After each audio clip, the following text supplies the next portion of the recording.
sky was burning, the clouds red with twisted fire, lightning moving across them.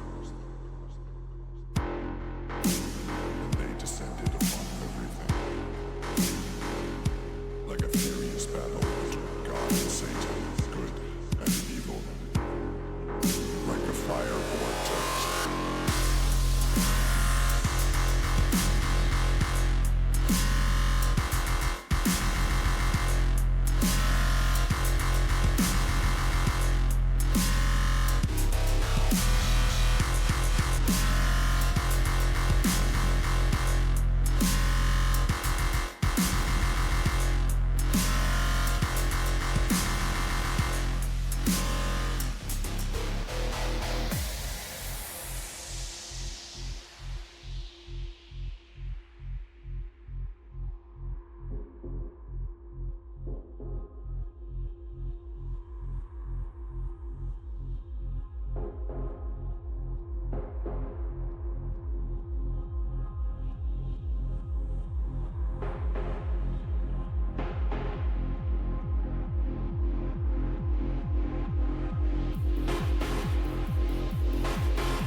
Welcome in, everybody.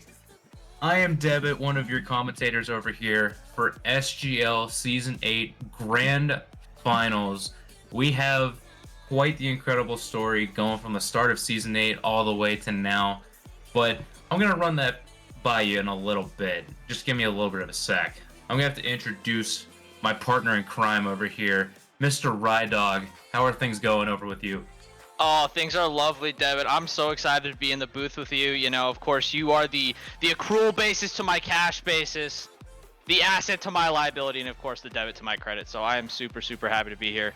For all those of you non-accountants in the chat, I'm so sorry. But nonetheless, yeah, we are here, Devitt. It's season 8, end of season 8, or almost the end of season 8.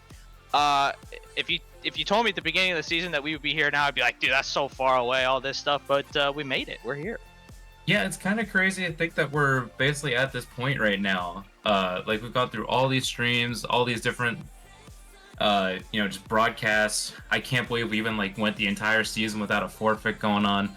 But like, the surprises don't stop there. I mean, I think you've seen it before. Like we've shown our faces here before, but just to show how in sync we are, the commentators are. We just want to have you like look at how coordinated we are.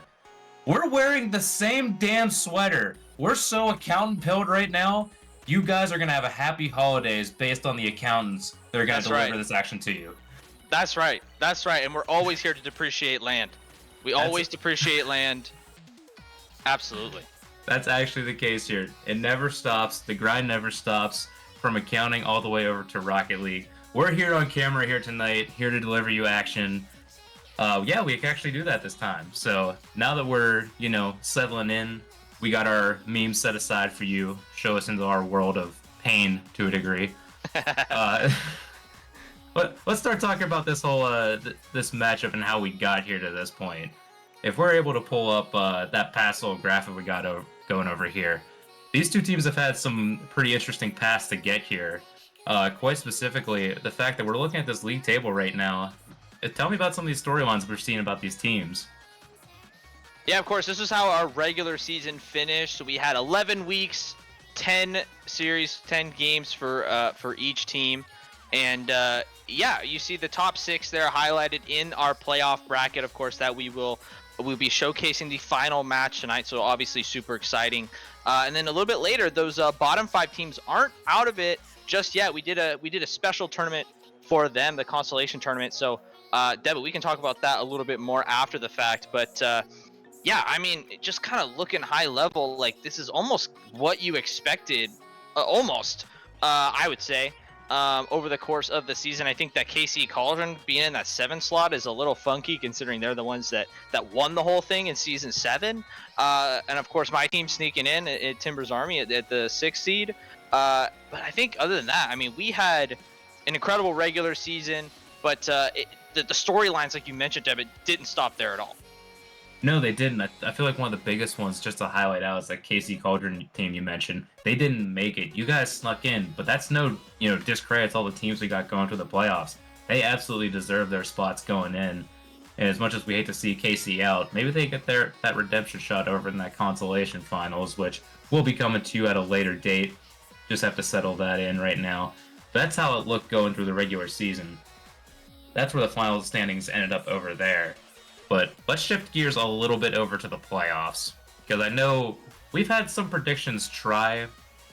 We've had some, people try and predict this. I notably got as far as about winners final. Everything that you see in the losers round 1, that just went haywire from there. We're looking at the 5 and 6 seed making winners finals, shaking up the entire bracket, and then looking now, I think we got to highlight that losers bracket, because that's where all hell just broke loose. I mean, yeah, obviously it starts in the upper bracket, right, where you have literally the top 4 seeds that you just saw in that prior table into the lowers or the losers rounds there, and you're like, what is going on? But I think that just speaks to the parity that this league has, that anybody can beat anybody on any given day. It doesn't matter. And so, yeah, we had the crazy upper bracket. We had like everything under the sun. Of course, we had Matador Rebellion in a sweep, and then right below them, we had probably series of the season, series of the year in Timbers Army, Black Army going to 7. and Timbers Army coming out with an upset on top there. Yeah, and then just another upset from Timbers Army, and then you had the top seed in ECRC also drop down. So just, yeah, like you mentioned, just a lot of different storylines that we followed over the course of this playoffs. But Devin, I will say, I think we do have our two best teams here tonight. Of course, Black Army coming all the way down from taking that round 1 loss to Timbers Army and coming all the way back, almost like a Cloud9-esque in when they won their world championship against Dignitas there a number of seasons ago in Rocket League. So yeah, I'm excited for tonight. We have a great matchup for you guys coming up pretty soon. Yeah, just looking forward to this matchup. You had mentioned that Black Army fighting all the way down from that Game 7 thrower against you guys, and then just storming back through. They had to go through an absolute gauntlet to get here, because if you lose, like, if you're losing in that first round or second round, it's just so many games from here on out. Taking down, you gotta take down the number 1 seed, and you do that in 6 games. All right, cool. We got a little bit of an upset going. You know, can we continue that? You go against the locals. It seems like things are going so well your way, and then all of a sudden, you just keep getting these losses to the locals, but you fight back. You still keep going the entire time, and then you get the run back that you want.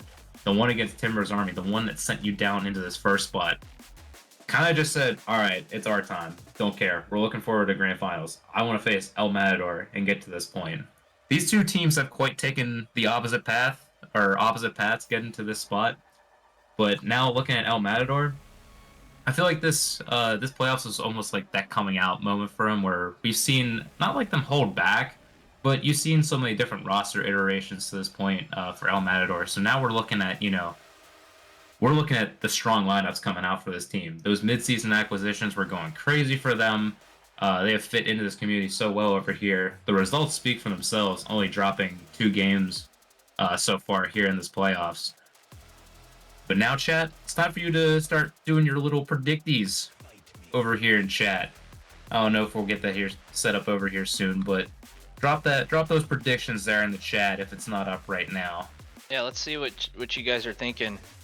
As we're waiting to set that up, let's start seeing how we potentially may bring about our downfall and analysis. Yeah, we got that prediction started, so guys, yeah, let us know your thoughts in the prediction, of course, but also in chat as well. And we can go ahead and read them off. But yeah, Devin, I think you pointed out perfectly, right? You have this EM that's maybe holding back a little bit, and I want to say for Black Army as well. I think we just over the course of the season, we've seen them rotate their lineup just over the course of the season, and I want to say that losers final Black Army Timbers Army was, one of the first times that they didn't make any changes to the lineup, and truthfully, that's when they looked the best. Of course, maybe I'm a little bit biased, but ultimately I'm on the other side, right? I think that was the best that Black Army looked all season, and that's going to bode super well for them going into a strong EM tonight. Yep, absolutely. And now looking forward, we gotta start doing a little bit of our own, and just we gotta give a couple reminders for you before we get started over here. One, we are in a grand finals, but you see this bracket. We're looking at a loser side bracket over here. Black Army needs to do this twice if they want to win this thing. So it's already enough to beat EM in one series. Now you got to do it twice. Each team will have an opportunity for a timeout if they absolutely need it. And I know this is a little bit of a background information over here, but right now, because we're on winner side, El Matador has a server preference. But if things flip back over, if Black Army gets that grand final reset where all teams are level at 1 loss in this bracket, it will flip back over to Black Army's preferences. They are the higher seed, just to give you a little bit of reminder there before we get kicked off. And now, just to ruin my entire career, I'm going to... Never mind. I'm feeling confident about this one. Okay, what you got? El Matador in 6. 1 series. EM in 6. It's going to be 1 series. Man. Oh man, I was really hoping you'd take longer so I could actually think about what my prediction is going to be.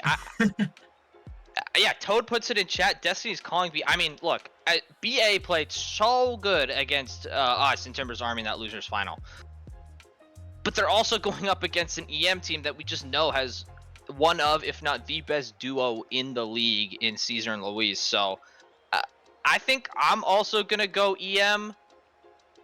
I like the 6th guess, the game 6 guess. I will go I'll go 5 games. I'll just to be different, and I hope I'm wrong. So I just hope I'm wrong. I actually that'll be my official prediction. But if Black Army takes us to 7, or both of these teams take it to 7, / we get a bracket reset, cinema, absolute cinema.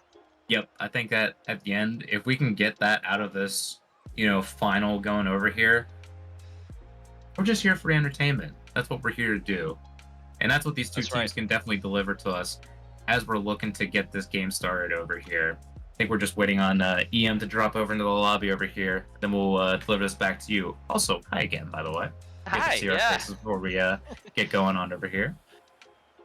But yeah, if you guys haven't got your predictions in, please do it so soon. The match is about to start off. We're going to have to kill those predictions. Heck, even I have to predict. Should I drop, chat, how many points should I drop in here? How about 1,500? Maybe more. How about 2,500? That sounds like a good one. Oh, they're telling me that I'm a moderator and I probably shouldn't do that, but we're still going to bet anyway. Yeah, it's fine. I'm not putting any money because I literally don't know. I know I said EM in 5, but I am not confident. So I'm saving my precious channel points, but I know that's lame. But maybe I'll drop them. Look, I won't bet them all today, but I'll bet them all for the consolation final that's coming up in a few days. So that'll be you can hold me to that, chat and everybody else. So yeah, we can do that. But yeah, I think we got our teams in the lobby and on the pitch. Let's do this thing. The grand final of season 8 is gonna start right now. Yep, here we go. Game number 1. Destiny is calling a team from LA to take back what they have fought so hard for, but for Black Army, a team who has also been around in this league for a long while. Maybe a little bit, just passive between seasons, not entirely being there. They're looking for their first crown here in this upper division type, if you want to say, of SGL here tonight, as we get a quick drop down.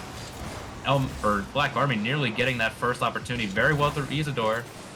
But broken up right now, both teams feeling each other out. Both these teams have not played each other so far, and they haven't played each other in a while. So this is going to be an interesting, first game to see how these two teams end up faring against each other. Absolutely, and I think for EM, I'm looking for Luis just to pop off, and the duo that I mentioned earlier between Luis and Caesar is just obviously so good. And so if we can see them pop off as we see Luis, a misplay from BA on the backboard almost leads to a goal. But and I think for BA, I think you look at a player like Vex, who is kind of one of the most mechanical players in this league, at least on BA as well. But also, like, the supporting cast for BA are all solid players. You got Isidore and Martez out there right now. Like, they absolutely popped off against Timbers Army in that lowers final, and so I'm hoping that if they have a chance in this series to take games, and of course even this series if we get that far, they both have to pop off. Yep, absolutely. We're going to be looking at this full team effort here from Black Army. You mentioned that Martez has been, one of their key players over here, and I gotta agree. It's just been like the solid foundation for this team the entire time, providing that stability that's needed for a team that has a lot of mechs in Vexamed over here. But now we're starting to look at, these role players, also like Isidore over here, putting in the work. As you had mentioned, in some ways you could argue for MVP status of that series against Timbers Army. But Matador, I know you had mentioned Luis, and that's obviously the good shout. I mean, that is the team. But right now we're looking at Caesar, who's getting the first goal through a bump from Kiwi. I was gonna say too, I mentioned Caesar and Luis, and it's very similar to Black Army's story, where you need to have Kiwi there back and allow Caesar and Luis to do their thing, and they can't do their things if Kiwi's not on his game. And as you saw right there, Kiwi absolutely on his game, going for a bump and basically allowing Caesar to just tap the ball in. And so the first goal is gonna go to EM in this series. And a very well, needed one too. You want to take control here in this game number 1. Some say Matador might even want to finish this series as quick as possible, because going through a bracket reset is not the easiest thing, even if you do hold all the advantage. It starts to create that pressure, just sort of going like, all right, are we actually here to do this, or are we fraudulent, anything like that? So far, can't say that about Matador right now, given the level of play, but it's going to be on them to sort of, figure things out early, put Black Army on a little bit of a hesitant back foot, should you say. in order to, really take control of this series. Yeah, absolutely. And we're seeing Vexed in an Octane, which is a little bit different than what we're normally used to seeing. Is he's going to beat Luis on the wall, but I also think, that's going to be a great ground pitch if he can get that. Not quite. The boost game is going to be so important for BA because you have a player like Luis, you have a player like Caesar who loves to do these solo plays. Here comes Luis, speaking of. It's going to get a fake, it's going to go down, it's going to be saved by Isidore off to the side, but that's why this boost is so important, because you're not able to get those challenges into Luis as he's going to play a 1-2 with Caesar, and it's going to go up. Here comes Kiwi in. Can he get another touch? He can, and Vex smartly leaves it for the other Black Army defender, but you need to have boost if you want to attack these chances from EM, and so far, so good. Yeah, I gotta admit, the chances have been really good here for EM so far. They've really been controlling that boost game. It's a little awkward, and unfortunately, we are gonna see Isidore get the goal over here, tying this up here for Black Army. Yeah, it was a huge clearance off the backboard from Isidore, and Kiwi was up kind of towards midfield, and the ball just ended up popping right over him. And so, of course, that is not what you want for EM. Although they're going to start right back on the attack. It's going to be a ball off the backboard. Here comes Luis, but it's going to go wide in the end. Here comes Caesar, keeping the ball on the attack. Gets a flip. Does he use it? He absolutely does. Can he get the double? No, he's going to leave it for Kiwi. Kiwi puts it wide. Here comes Luis to win a 50 to keep this pressure on for EM. 1 minute left. It's anybody's game. Yep, anybody's game, and again, we gotta go back to that boost over here. Black Army, if they're gonna want to, get this lead over here, they're gonna have to make things uncomfortable, make these rotations, maybe start to be a little bit unorthodox right now, because Luis is an absolute boost fiend whenever it comes to it. He will rob you right in front of your face while also demoing you. So you gotta, be aware over here. Caesar the exact same way. Right now, it looks like Black Army can maintain the pressure right now. Caesar's got to be forced to make a save out, causing El Matador to maybe get an opportunity out, but they're stuck in their own half right now. Yeah, it's going to take something special to break this EM team in defense, and so these kind of shots that are being put on by BA right now aren't super special, right? They're just kind of hits on target, which of course isn't a bad thing, but if you do want to score at the end of the day against this really good defensive team in EM, you're going to have to do something special, an infield pass or something that they're not going to expect. As we hit 0 seconds, we're going to keep this ball up. It's going to be Kiwi. It's going to play this off the ceiling. This net is open. It's going to drop down, and we have overtime in game 1. Yep, overtime here in game number 1. Really going to be, a teller. See if we get a quick result or a late result. Wondering how even these two squads will be. We at least have a full game's worth to determine that right now. But this overtime is going to be critical. Black Army really want to get off the ground running solid here in game number 1. Want to reduce the amount of stress they can put on themselves because they've got a long way to go just as it is. But they got to defend right now. Luis gets a really critical 50. Caesar is down for another one. Kiwi getting in the mix over here. Maybe El Matador has a shot. But Black Army's defense is holding steady for now as Kiwi is looking to keep the attack going. Gets the 50, looking for Caesar in the middle, drops it by, gets the dunk! El Matador take game 1. Yeah, this demo was huge from Luis. Martez just picked up the corner boost, and Luis says, I'm going to flip into you and demo you, which is not what I get in my Rocket League games, but nonetheless, it's a really, really key demo that allowed Kiwi to come in, even with no boost, and just finished off by Caesar, just getting the power of the Fennec in there. And taking game 1. I mean, obviously, what a game 1. These teams, I think, maybe are I don't want to say it's more even than we think, because I think we know both of these teams. These are the two best teams in SGL. I think we absolutely have that here in our grand final. But, yeah, it took just a lot longer for EM's offense to get going. I really thought that this would be more of a shootout type game, given just what we know about both offenses, both in Black Army and El Matador. So to have such a low scoring and even overtime game in game 1, I think as a neutral, I think it bodes well for the series. Yeah, it bodes well for us because if we're going to be seeing this, defensive battle, something that we weren't quite expecting to see, I'll take that. I'll take a Pittsburgh versus Baltimore, a football style where it's just like tight back and forth, no offense going for you. You got to see who's going to end up finding, breaking that defensive barrier. Because both these teams really don't want to make those defensive mistakes leading to that offensive shootout. That's what it feels like. We're just trying to break the foundations right now because Black Army are throwing themselves around like crazy right now. just to cover their own net. And it's working out so far, but now I want to see like what are these opportunities that they're going to get, because their one goal that we've seen so far was just a long clear. I mean, you see a little bit more out of them on the offensive side. Yeah, absolutely. And I guess the question, Debit, for that is that sustainable, right? Like, I think that's a viable strategy, especially with how high Kiwi has been as a third man, and the rest of EM has been as a third man. And so, can you make that into a strategy as we see the Black Army offense starting off strong with a shot from Martez is going to be saved away, but exactly, I think to your point too, can we see some more creativity from them in the offensive third? Potentially, and we've mentioned like, is that a viable strategy? I'm actually going to answer my own question over there. Yes, it is. Do you remember the Locals Black Army series? That might be a decent example of what to look at over here. Making the most of your opportunities in any given spot. That's what the Locals did against this Black Army team. Granted, they did fall, but they got 3 games out of it, and somehow we're, pushing the narrative that you didn't have to be a super mechanical team in order to, win. So maybe game 1 was just in a little bit of a trial adjustment period here for this Black Army squad, but they get on the board here first through Martez on an infield pass from Isidore.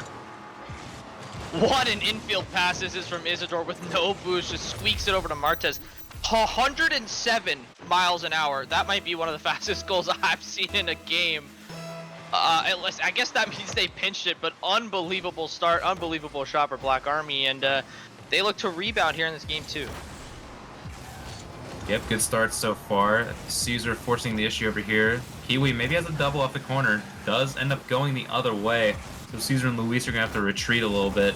Now going to be looking to these two teams. How does El Matador respond? I know it seems like they're pretty content, either give up the lead or maybe just sort of let the game come to them rather than force the issue. At least that's what I've gathered whenever playing them over here. They seem to be comfortable no matter what the score line is over here. It's like a lot vibes based, and that's kind of how they run the entire time while being an SGL, so let's hope that it pays off for them over here as they get another offensive opportunity. It's a good 50 here from Luis. Awkward presence here from Black Army. They still can't clear their lines, but now just do. Yeah, ever since Black Army's goal, it's been an onslaught from EM. Let's see if Caesar can get onto this. He can, but it's going to be saved out by Martez to the corner. But yeah, like I said, it's just been an EM onslaught since that goal, and so Black Army definitely did a big clear just like that. Reset the boys, reset the boost for everybody, and let's see if they can get one of those another infield pass plays going. They're forcing a little bit of an issue right now, but Luis does well to, control the ball. Doesn't do well on this one, but it's awkward enough to cause Black Army to jump all over the place. Ends up getting a shot through Kiwi, and they bounce right back. Yeah, this is so awkward for Martez because Luis didn't have any boost. It just, I think, went for a low 50 and ended up just not needing it. So it went off the post and straight up. It allowed Caesar to come in and just kind of tap it off the backboard to an onrushing Kiwi who puts it in. And so, yeah, we're level. And so, of course, like you mentioned, Debit, EM with the response there. How does Black Army respond? Of course, they started the game off really well with that infield pass that led to a goal. But let's see how they can handle EM tying it back up and get their offense back rolling. And right now, it's tough to go against the game plan that you had going right now because it's been working pretty well so far. You're causing these uncomfortable situations out of El Matador. Right now, I'm probably just looking to see if like any team just ends up like getting off their bearings or something like that. Both teams need to remain confident the entire time because confidence is an insane booster just for the mental overall. Gives your team the wherewithal to take the shots that maybe aren't as looking crazy to say or maybe as open. It forces teams to just start going for stuff, and all of a sudden they're making the plays that need to be done.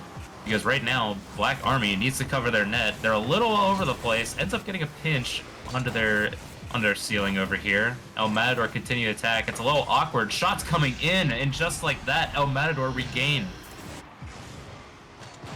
It's weird, Debit, because obviously being a part of it, I'm a little bit biased, but you never saw this panic in BA when they played Timbers Army in that lowers final. So hopefully in their comms they can calm down a little bit. Hopefully it's just a little bit of nerves, and hopefully they can settle in hopefully pretty quick here as EM's offense is, you don't want EM's offense rolling as Isidore gets an infield pass without shot's just going to go wide. But yeah, like I said, it's just a little bit flaily, a little bit panicky, and obviously that's not what you want going into halfway through, over halfway done in game 2.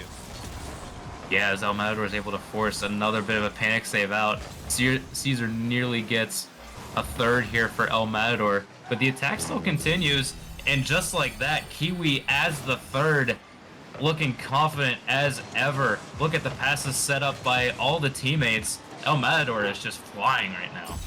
Yeah, and there's just no boost for the Black Army side. It keeps getting stolen by name an EM player, and they're the ones stealing the boost. And so, yeah, in those moments, can they find a big clear? Can they find a reset that allows them to get boost and get going? As we see Caesar again, it's going to be a fake out. This might be a fourth. It is not going to be. What a save from Martez on the goal line.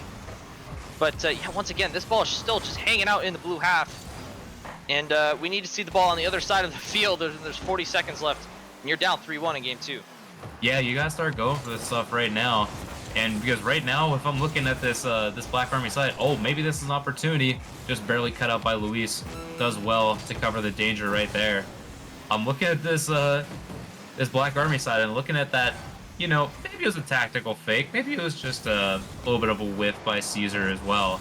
But a viable strategy could be unlocked just based on that sequence alone. So I'm going to have to look toward this Black Army defense as we carry on, as it looks like El Matador are set to take game number 2.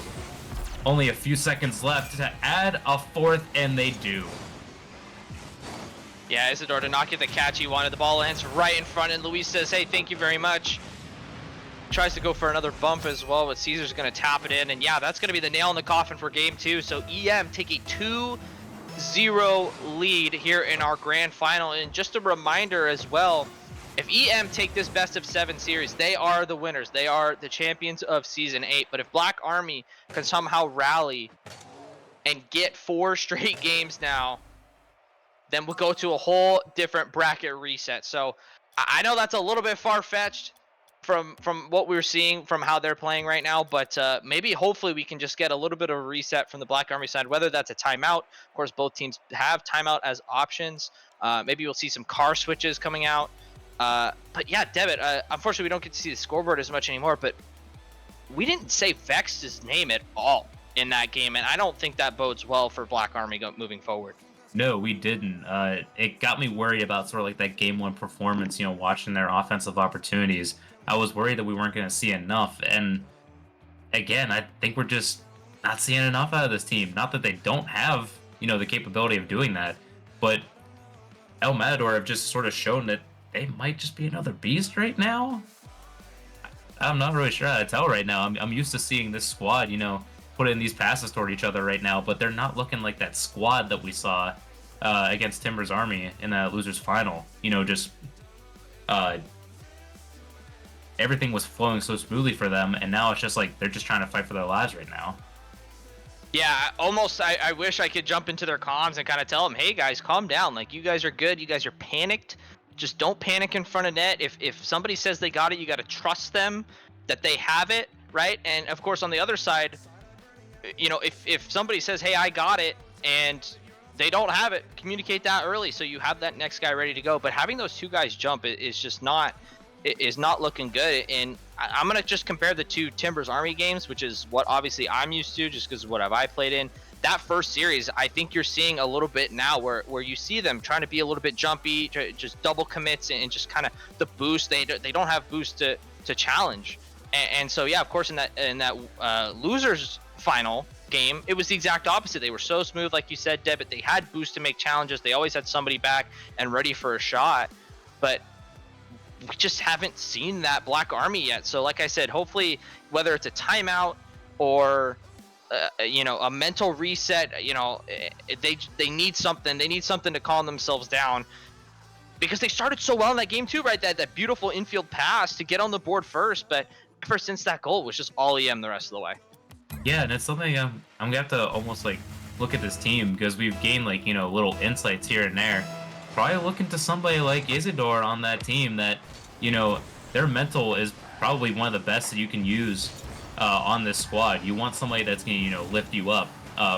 pressure you to make, the correct hits, make the comms that are absolutely necessary here for you going here in this game number 3, because you need all of the resets possible if you're not going to, take this time out over here. You're going to need somebody that's going to be in your comms, rooting for you the entire time, basically giving you those reasons, like stay confident in your play, because they've had their opportunities. They're getting closer, per se, but like they still need that spark, something that'll like really drive them back into the play, besides being, basically being outmatched right now. Absolutely, and we're going to see subs from both teams. We have Vex coming out, Eric Saunders coming in for LAFC or for Black Army, and for the other side we have Huey coming in for Kiwi. And so we'll see how that plays out in the grand scheme of things. I think it's looked better for Black Army so far. Eric Saunders getting a really good start to the game as we see Martez getting a bounce shot over the 2 EM defenders. And once again, just like game 2, Black Army start off on the front foot. Say they start off on the front foot here. What a bounce shot here by Martez. Nothing that Huey could do besides just pitch it into your own net. Fiery start here from Martez. Absolutely needed if you're Black Army over here. And that's the start they absolutely needed just to start, show they're back in. Nothing really changed. That's what we've seen, the best out of this squad, is that they really haven't cared for any sort of storylines or, keeping any sort of metrics the same. They're just going to keep playing their game, and that's what's going to help them here in this game number 3. Exactly, and I'm actually, of course EM is down in this game, but I'm actually looking for Black Army to see how they keep going, and I guess I get my answer. Martez, another long shot from the halfway line, is going to go over that last defender in Huey. And so Black Army getting an insurance goal early, I think that bodes well for them, right? Because I was going to say EM just took over that game too after Black Army scored early in that game 1, but obviously getting the second goal now I think is going to keep their confidence going.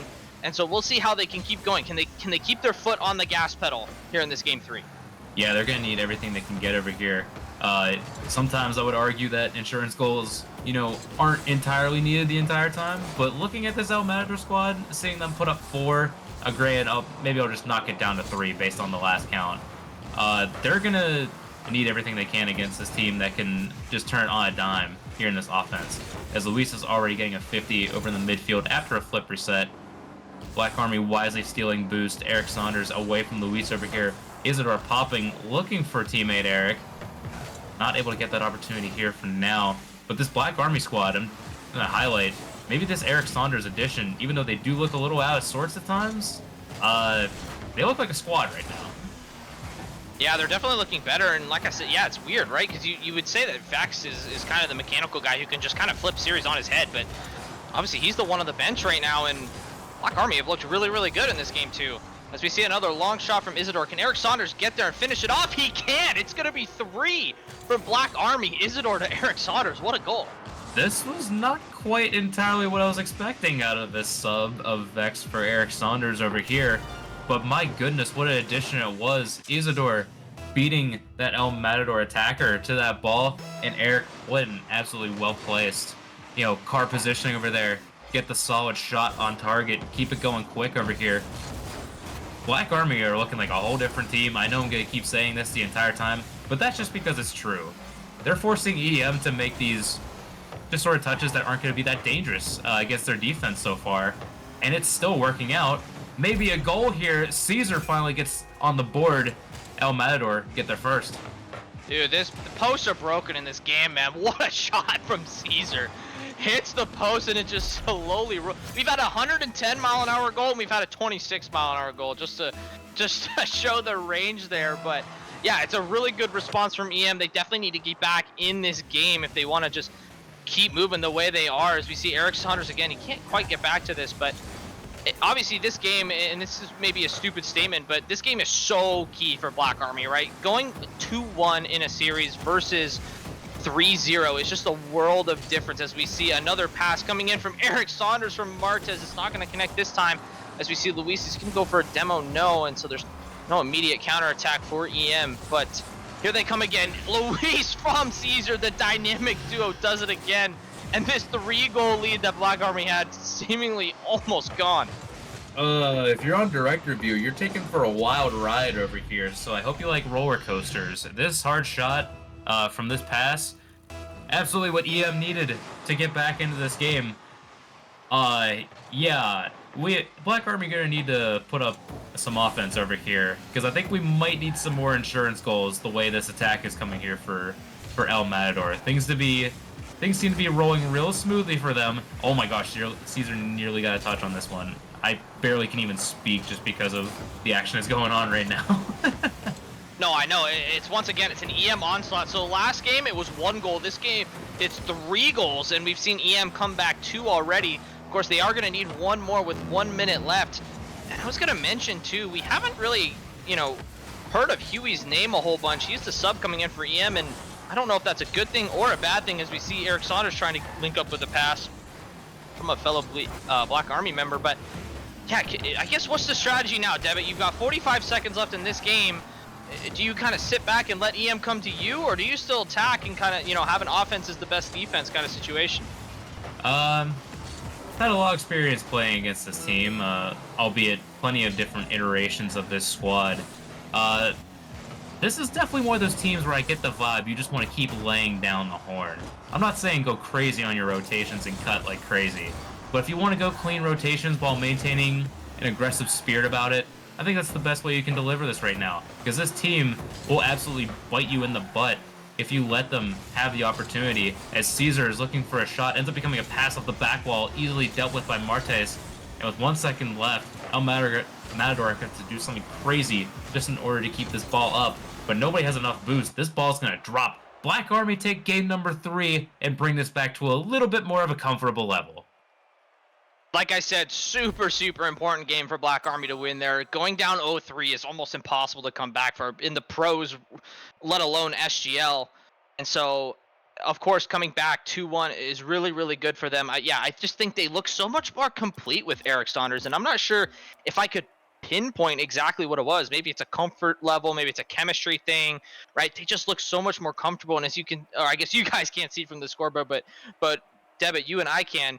Everybody within 75 points from each other from Black Army, and that just shows just how equal they are, and they play so much as a team. There's not one standout player, right? We can talk about Vex and the mechanics, right, and all that sort of stuff, but just over the course of the season, they've just played so much better as a team. Yeah, absolutely. I mean, you mentioned the scoreboard being 75 points away from each other. How about the person who didn't even get a goal ends up being the top point getter off of assists, saves, and a couple of shots just to go with it as well? We're looking at this squad right now, maybe Vex is just, not in the total right headspace right now. Maybe that's just the best option for them. They seem to, be so fluid with their substitutions that maybe they don't even need these sort of timeouts. Maybe they just do these roster substitutions and we're just good to go, because right now they're still going to roll with that roster going into game number 4. I mean, I would too, right? If it's not broke, don't fix it, right? And so obviously that's going to bode well for BA, as we see once again Huey staying in the game for EM. So yeah, exact same rosters for both teams. And it's funny because we talk about over the course of the season Black Army just having so many different roster iterations, similarly to El Matador, right? But it's that chemistry that they kept over the course of that TA series, I think, is what ultimately got them to win. I think also Vex just having an on day then, and yeah, maybe not having the greatest day so far today, but his teammates behind him have definitely stepped up, and yeah, they are 1 game to the good, and they just need 3 more to force a bracket reset. Yep, just need to keep pushing forward right now. You're facing the same El Matador squad that you did in game number 3. You got a taste of what Huey is like. You know what to expect over here, as a couple of defensive miscues caused Huey to maybe just miss a little bit, maybe try to jump for something that was going to be hard to do from his position. But Huey's going to be fighting for these 50s over here in the midfield.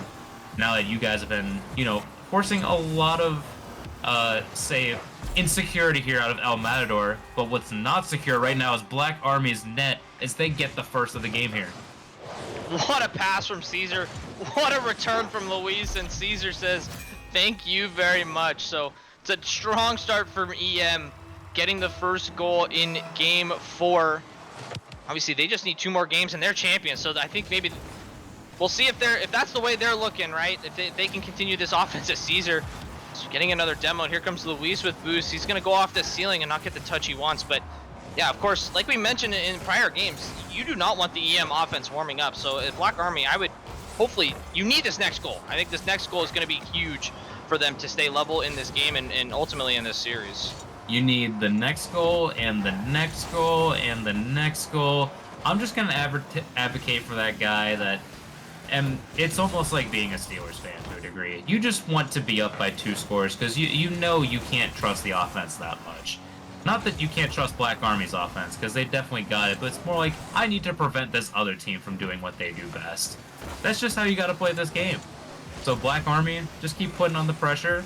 Try to get your boost back right now because El Matador is putting on a clinic of pressure right now as Luis gets it by 1. Looking for a pass out middle. Does get it, but Martes is able to cover the net easily right now. The passes are still coming through here for EM, but it's forcing Huey into being at 3rd position. Nearly goes against them. Isidore looking for a shot. Cleared away for the moment.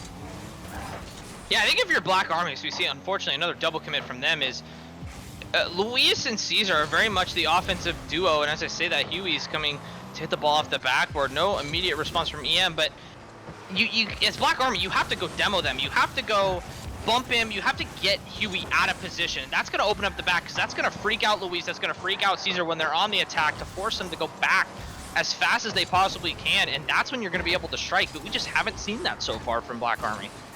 Yeah, they've sort of been able to, still do the most part, what they do best. Not saying you have to demo Luis, as, well, maybe it would have worked out in this situation over here, as El Matador get a second through Luis popping that one off the ceiling, forcing a very uncomfortable situation for Isidore and Eric Saunders over here.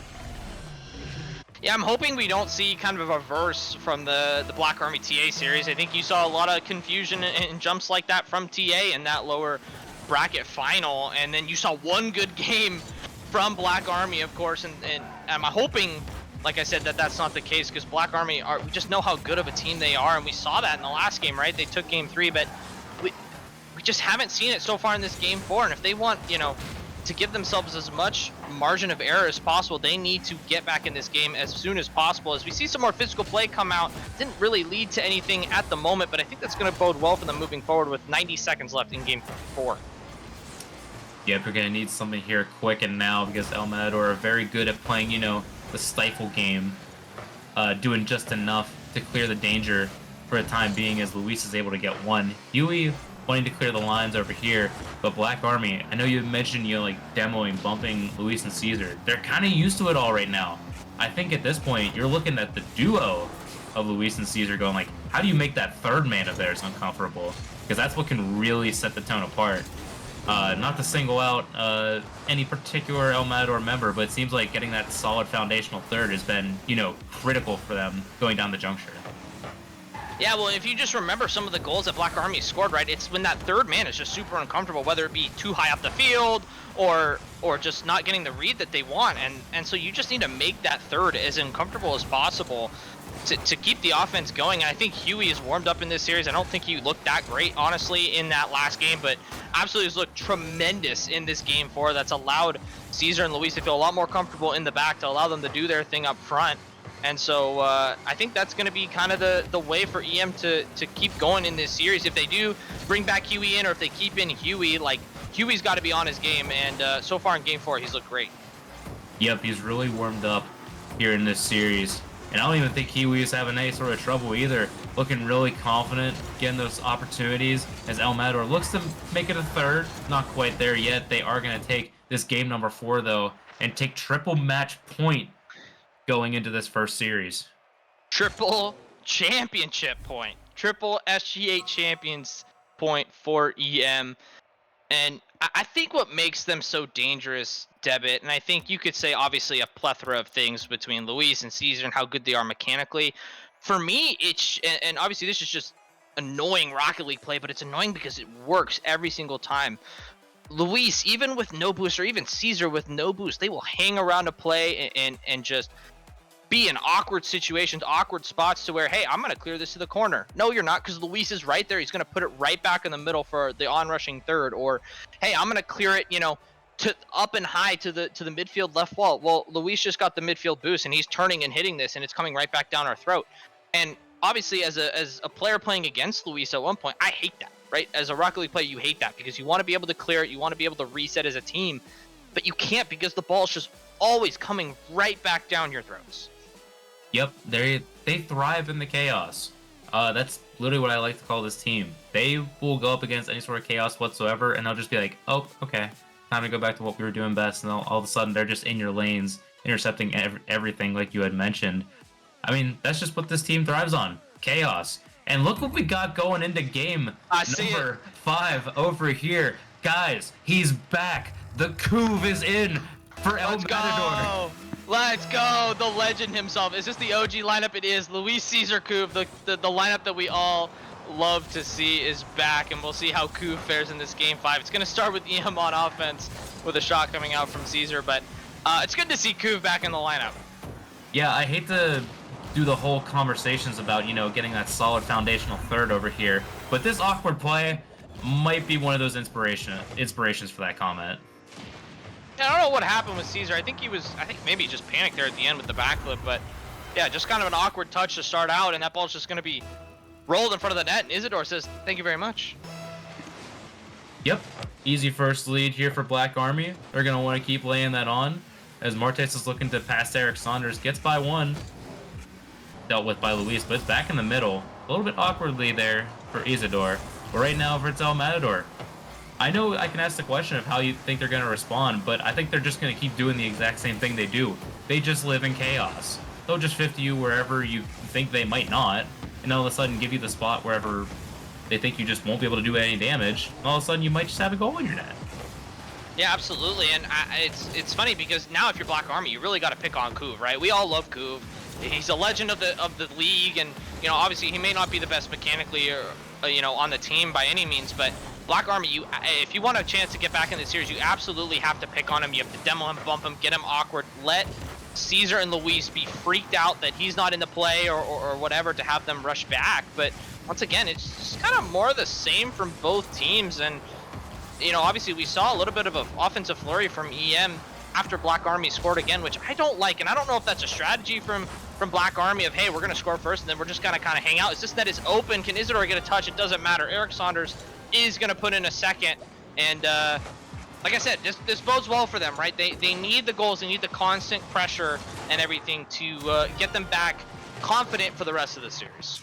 Yeah, I can bring the quote right back, and the next one, and the next one, and the next one. Just keep laying it on, because you don't want to give them that, ray of hope, trying to take this championship point with that OG roster. You just be like feeding into what they want at the end of the day. You want to, force this team to make the hard call, start thinking about who they're going to maybe have as their third again, or maybe even shake up one other thing about their lineup. You want to make El Matador, start to game plan a bit more. As Isidore gets the third, doing exactly what we said so well. Just keep the shots coming. It's going to be a huge team bump. It might have been Couve and Luis getting a big smooch there that allowed the Black Army member to come back in and finish it off. But yeah, I agree, David. I think the more goals that you can put into this game for Black Army, the better, because that means you're confident, you have the offense flowing, and that's just going to bode well over the course of the rest of the series. And so obviously a shutout is ideal, but if you can get a goal differential of 4 or 5 goals and just keep it rolling, that's gonna be so good for you moving forward. Yep, absolutely. And there's no need to, overcommit right now. You just need to play your game as normal. They nearly found another impasse there to Eric Saunders over there. But the pressure still comes on. They're still getting their back boost. They're not letting El Matador take advantage of their corner boost or anything like that. They're just letting the ball come to them, hitting it right back down, saying, yeah, you can toss it right back to us, as Martes is looking for a pass out center. Eric Saunders not wanting to overextend over here right now, letting El Matador take that one. Nearly gets a goal here for the Couve. Nothing going at this point. Maybe we'll see a shot here from the Couve soon, because I need to see a Couve goal. Yeah, I was just about to mention that too. I was like, I think a Couve goal would just be perfect in this game, just in this series. As we see Luis here, he's going to get one on the board. It's going to be a backflip from Eric Saunders, and they do get on the board. There's still plenty of time to get back in this game, and as storybook as it is for Couve to get a goal, I think having EM win with Couve on the field, with this OG lineup on the field, would also just be absolutely textbook and script writing and all that sort of stuff. I think that's a storm the field kind of moment. You know, like crack the glass on the Aquadome over here. Start letting the fans in because we've had the OG lineup come here and make a backup, or yeah, a backup. They just, came back from that sort of deficit, ended up getting a win for a championship. That'd be storybook ending. Scorsese cinema, if you will.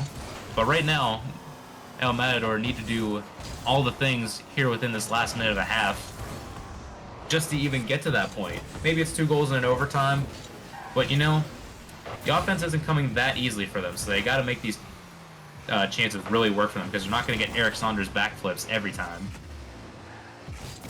Absolutely, as we see Eric Saunders playing this off the backboard. Can he follow his own touch? He can. It's going to make life a little bit awkward for Luis, who allows Caesar to come in and fire it down the other end, but yeah, these boost steals and I think the boost obviously, and it's just EM. It's just one of their things that they do so well over the course of the series. Their boost management is crazy good. They always have boost to attack. They always have boost to defend. And I'd love to see if we could see the stats at one point. We see a crazy save from Isidore of the goals that they conceded and what the total boost amount is from the team in those individual moments. Because I guarantee you that every single, as we see, an open net from Luis is a really good dribble over the top of the last defender. Yeah, Black Army overextended there, and that's not what you want to do when you're up 2 goals with a minute left in the game.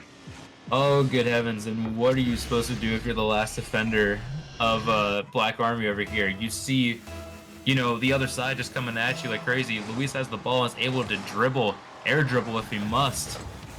That's just a scary sight, as it nearly had a shot opportunity. It was going wide, but as you mentioned, that might be a bit of an overextension. Black Army have to be careful about these next 30 seconds over here, because El Matador has, they're screaming. You can hear them right now.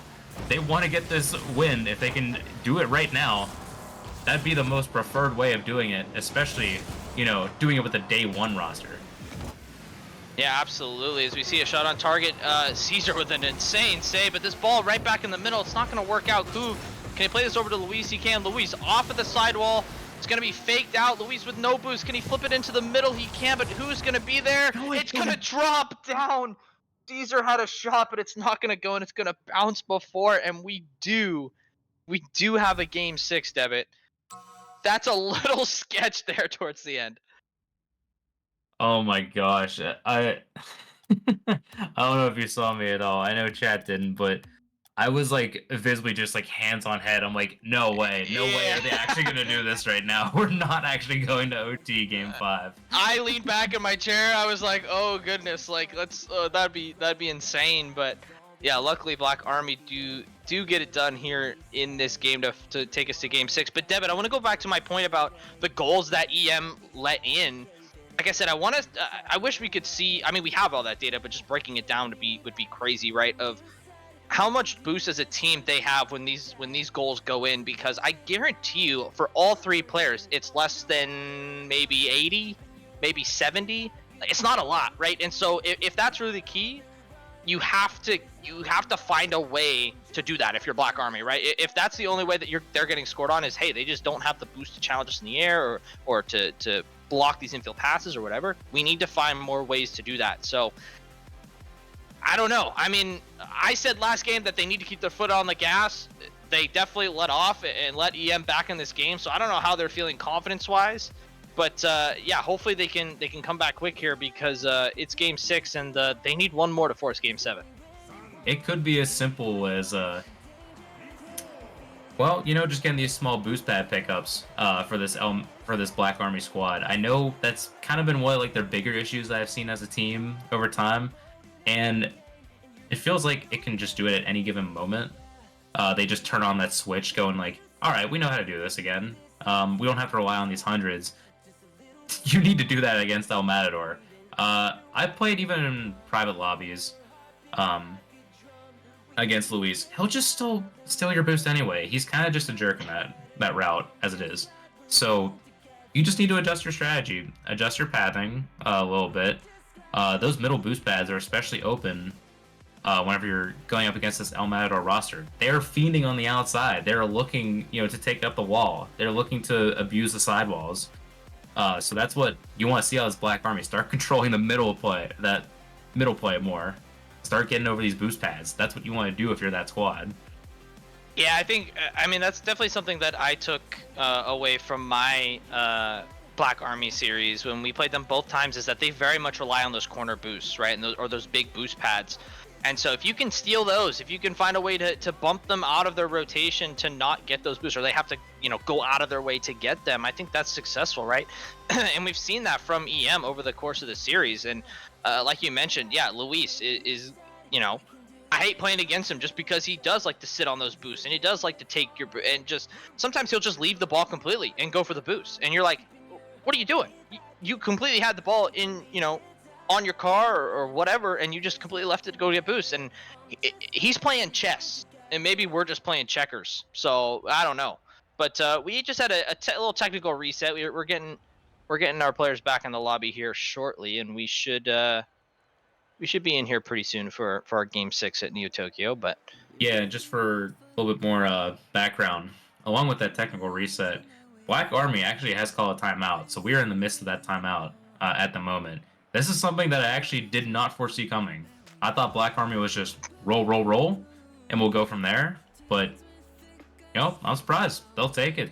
They'll use it, and maybe it's the right move. I don't know if we'll see any sort of roster change, because right now they've gone up against multiple different iterations of EM right now. I don't know if they see if like Vex is the answer. They could be seeing Eric as the answer right now. You gotta wonder. I don't know. Yeah, and I think actually, Devitt, the timeout is good, I think, for Black Army, because obviously you had EM's maybe not so strong lineup with the Kuv in there, / they have stronger lineups when they have Kiwi out there, or even Huey. And so if EM was able to come back in that last game, even at the end, and obviously not enough at the end of the day, but to have them come back at the end of that game, maybe you do take a timeout, right? And just, hey, okay, they might be bringing in, they're bringing back in Kiwi, it looks like, just a spoiler alert there, which is, once again, they're probably top lineup. And so now you need to readjust, and maybe it's good that they took that extra minute to say, hey, let's calm down, let's figure it out. Now that Kiwi's coming back in, how are we going to adjust our play? But Devitt, we are here, and we are getting into game 6 once again. What's the stakes for this? If EM win this game, they are the Season 8 champions, and if Black Army win this game, we go to a Champions Field game 7. Yep.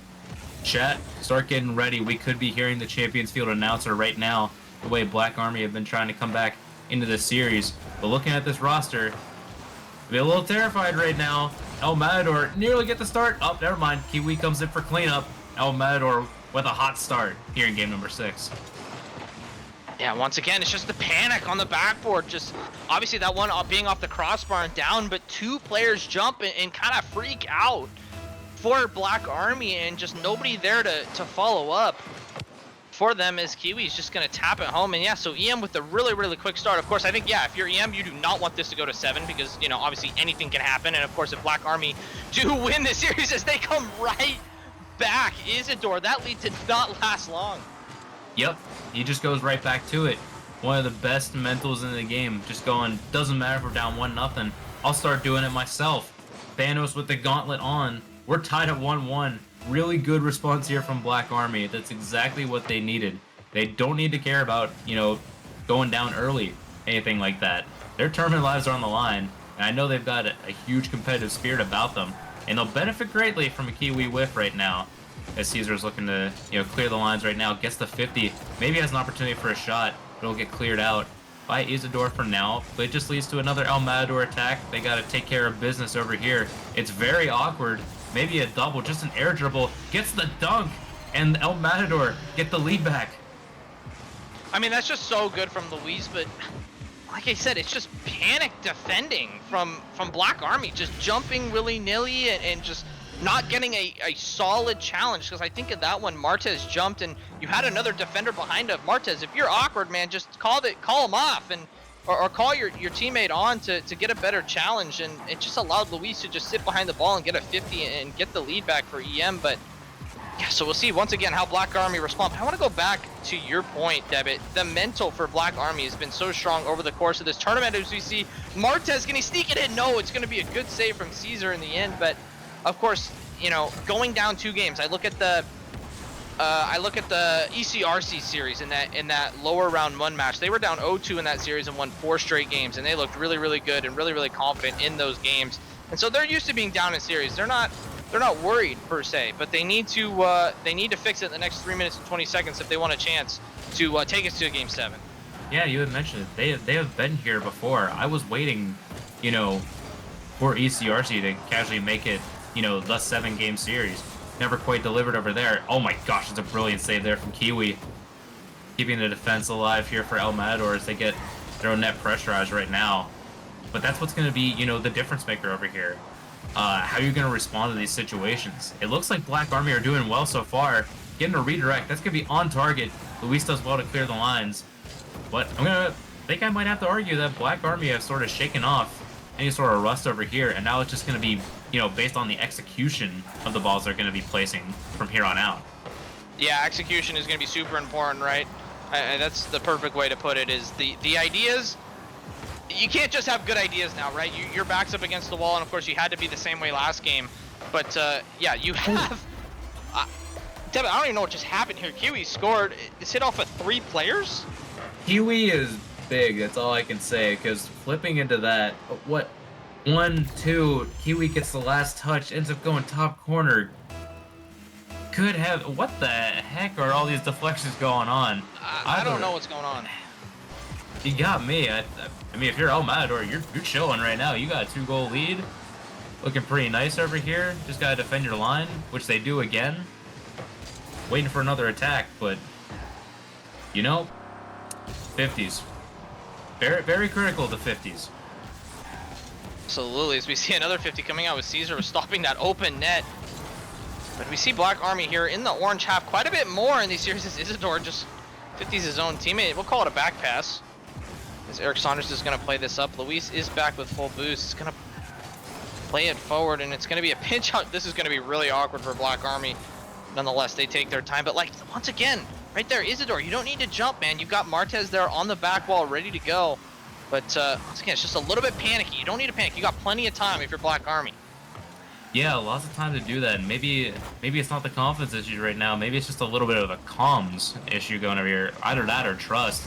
Because right now we got, as you mentioned, multiple players going up here for Black Army. That's a lot of boost getting drawn out of your team's play right there. You know, able to clear their lines, causing El Matador to go for these opportunities. Luis has a flip reset shot opportunity, and Kiwi's right back to it. I believe that was almost a Rule 1 in net. That's a brilliant 50 by Caesar. Looking for the shot from Kiwi.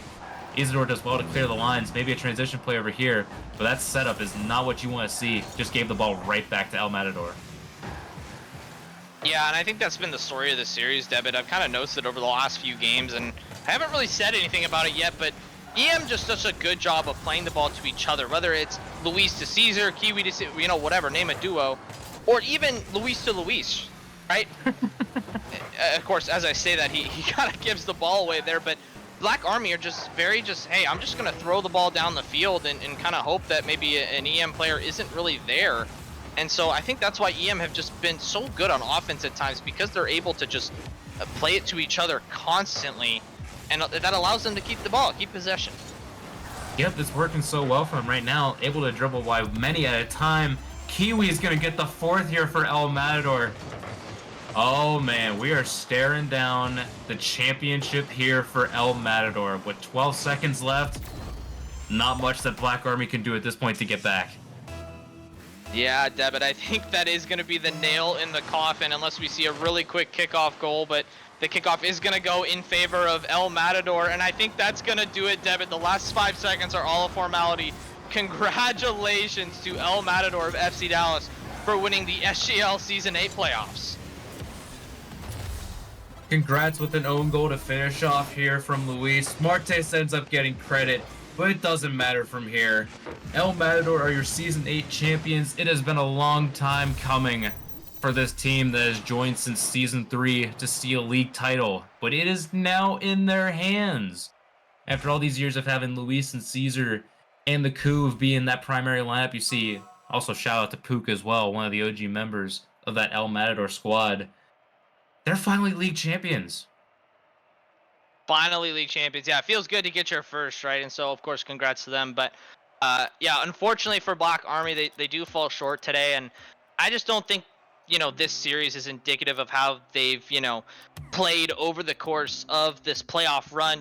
Like we mentioned before, Debit, they came back from taking that, they were up 3-1 in that first series against Timbers Army, and Timbers Army stormed back to win in Game 7, and then just going through the lower bracket gauntlet of teams, right? Taking down the first seed in ECRC, then taking down the second seed in locals, and then taking down Timbers Army in the revenge game to make it to this point. So obviously a fantastic season from Black Army's concerned. They just couldn't find a way to stop EM's attack.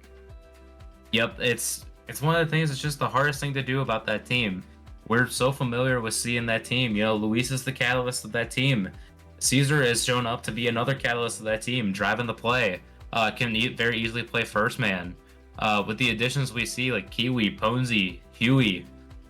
I mean, keep going with this team. What other weapons do you need? It's just consistency all around, and that's been one of the biggest drivers for this team. And now we've seen it come through for this team. It's finally paid off in a dividend that we were expecting to see, kind of in other seasons past too. But kind of feels like that weight is finally lifted off your shoulders over here. Big ups to them. Also, shout out to Black Army as well. This was kind of one of the most impressive runs I had seen from like a lower bracket run so far. I was wanting to see if we'd end up seeing that Black Army that was, taking it to the fridge against these teams, especially ECRC, and even in that matchup against the locals with all the resolve they had. Just wasn't them today. Yeah, like I said, it's unfortunate because I think if you take that team that played Timbers Army in that lowers finals against this EM team, I think we have a lot closer of a series, right? I know it was 6 games, but it really didn't feel like 6 games. I think it felt like EM were mainly in control, even in those games that they did lose. And so, like I said, just unfortunate. Just unfortunate. And I see some of these guys, these Black Army members in chat right now just saying, hey, yeah, I don't, our team game wasn't as strong. And yeah, it's unfortunate, right? Because they are a team that is so team oriented. They're not a solo play, have a first killer who's just going to go up and just make a play and completely flip a series on its head. They really pride themselves on playing as a team and playing together. And teams have off days like that. I can speak for myself in Timbers Army as well. We are almost the same way. We just vibe so well as a team, and when we have really good team moments, we're almost unstoppable. But then you have those off days, right? When we played EM, when we played Black Army, that just the team didn't vibe, the team didn't gel, and that's unfortunately what gives you the series losses. But I think, like I said, if you're Black Army, you hold your head high. You played a fantastic series. You've had a fantastic season. It's just a little bit short. Yep, and just to point out for those off days, I've seen that out of every team this season. I think you've seen it in plenty of the results across even the regular season for SGO. We've seen when teams are definitely at their worst or their best. Yeah, just super unfortunate here for Black Army here today. But again, just before we send it back over the celebration side to El Matador, big ups to them for what they've been doing this entire season and off season. Been incredible to see from them. But let's bounce it back over to the winner's side. Luis, you finally won a title. Look at that. Yeah, what's going on, y'all? Yeah, we won a chip, man. It's been, I think, 5 seasons, so we finally got a star. It's been a long time. Yeah, I'm super excited. It was a great series. And, yeah, bro, we finally won something in here. We've been in here for so long. All these other teams have won stuff, and I guess in the FC Dallas mold, we hadn't won a cup, but we finally won the league, man, so I'm excited. Yeah, talk to me about the way you guys gel together, because obviously with a duo like you and Caesar, I think you guys are the best duo, if not one of the best duos in the league. Talk to me about him and finding a third with, of course we love Kuv and all that sort of stuff, but talk to me about Huey and Kiwi and their additions to the team too. No, yeah, I mean, it's no secret that this mid-season transfer window, we added a lot of people courtesy of one tweet and one Discord message in an FC Dallas Discord. So they've been huge. Kiwi, I mean, you saw in the championship winning game, I think he had like 3 goals. He's been really good, and I think even he would tell you that he had some mistakes. So he's been great. Pones didn't feature today. I want to shout him out. He was going to be our Game 7 lineup. So we kind of had a bunch of different lineups lined up for today. Obviously, we're not always going to play the same 3 because that's pretty boring. And, you know, I want to get as many touches for as many people in such a big series like this. I'm glad Huey got to play today. He's a mechanical beast. He hasn't really got the chance to play a lot this season because of his schedule. He's a part of the Oklahoma State marching band, so he's been traveling with them throughout the season. So his scheduling has been kind of rough. So I'm glad he got to get into this. And Adrian as well had a good game last series against Timbers.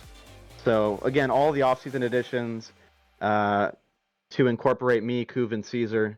And I thought Kuv played well in the one game he featured today. 1-goal game with Kuv against a top 2 team in SGL is commendable. So all around, my team was great. Who am I missing? I think that's it. That featured. But yeah, sorry, it was long, but my teammates are great, and the additions were key to us winning. Yeah, those additions like really came up clutch because we were sort of wondering, you know, like when this final could be played out. It was a little bit of a last hour decision. How are you able to pull this many out, you know, just on quick notice? I was not expecting, you know, this, you know, 5-a-side El Matador roster to come out, you know, kind of all of a sudden for a Sunday night for at least 11 o'clock on my side. Oh gosh, it's midnight right now. No, And, yeah. I mean, we knew about the game 2 hours before. It was like super last second, so I apologize. We didn't get to post this on the social medias for FC Dallas or El Matador or anything. Hopefully next season, stream chat, and I mean you guys and admins and everybody watching. Hopefully we can have a little bit more organization when it comes to like planning like the championship game. I think that's something we can look into where. You know, I would have liked to have posted that to our social medias and stuff and see if we can get the viewership numbers higher. But my team was ready to play whenever. That's just kind of been one of the big differences about this EM season that we're available to play. So we got eager guys that are willing to play, and yeah, I'm glad we got the game in. And you know, Black Army's a good team. Isidore and those guys. Yeah, they had a great run, but in the end, I think we're just a little bit too much for them.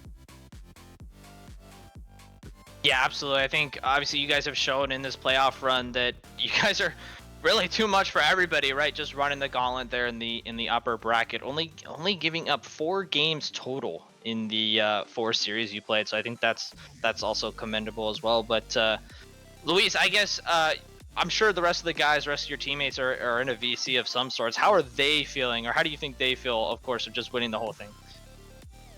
No, I mean, listen, I know we have Isidore lined up, or Saikugo lined up next for interview. I do want to get my guys in here, so after the interviews, I want them to get the limelight, because without them, we wouldn't have won. For better or for worse, people glaze me and Caesar a lot, but the reality is it was a team effort. And hopefully that, you know, they just want to get a word in, if that would be okay, with Maz and with Deb and with you guys. So you can ask them that question after the interviews are done. But because I think they deserve the limelight for winning El Matador their first chip and for being champions of SGL. So I'll leave that question for when they get in here. That's awesome. I think that's a good moment to share with you guys there.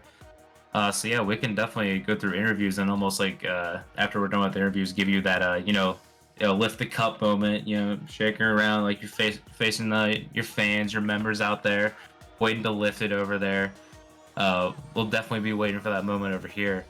I mean, you already did a ton of shout outs, but I guess we can leave any sort of forced shout outs to after we bring you guys in again. But anything else before, you know, we take that brief little pause with you? Well, no, yeah, this will be it for me. I'll let my other teammates get the limelight. So this is my last. Right. Actually, I hope I might be commentating the consolation tournament. So your game debit versus KC, but stream chat, everybody that was here, the community we built. I really appreciate y'all. This has been a tremendous season. Season 8 of SGL has been above and beyond what I expected. The whole community has grown. The viewership has grown.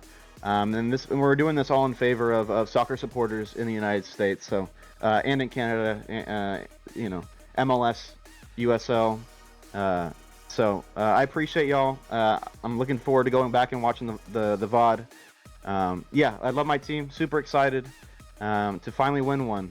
We were only in the final one at a time, and that was way before we had any rules, and so we had a bunch of people playing in SGL that didn't even care about soccer or whatever. And that final, my teammate, after being 2-0 in the series, rage quit because somebody cut him off for a boost. And so to see where that team was to how awesome my team is now has been really cool. So again, thank you, chat. Commiserations to Black Army. Y'all had a great series, a great playoff run, and just want to thank everybody. Y'all have been great. Chat's been great.